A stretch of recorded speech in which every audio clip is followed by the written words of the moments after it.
আজকে 6 টাকা পেয়ে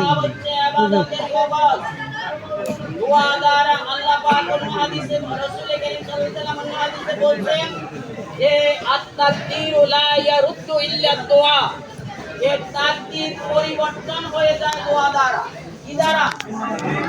আমার ভাগ্যে একটা বিপদ ছিল, একটা অসুখ ছিল, একটা অ্যাক্সিডেন্ট ছিল, একটা খারাপই ছিল, বুড়াই ছিল, অমঙ্গল ছিল।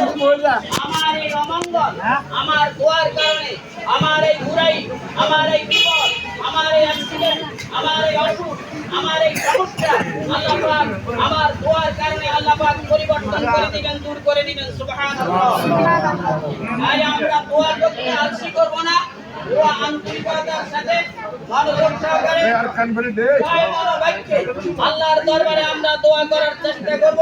প্রথমে দোয়া করব আল্লাহ পাক যেন আমাদের গুনাহগানা মাফ করে দেন, আমাদের রমজানের রোজাগুলো কবুল করে, আমার সকল নেক আমল কবুল করে, আমাদের সকল মুমিন মুসলমানের প্রতি রহমত করে এবং আমাদেরকে দুনিয়া আখিরাতে কল্যাণগুলো ভালাইগুলো যাতে দান করে।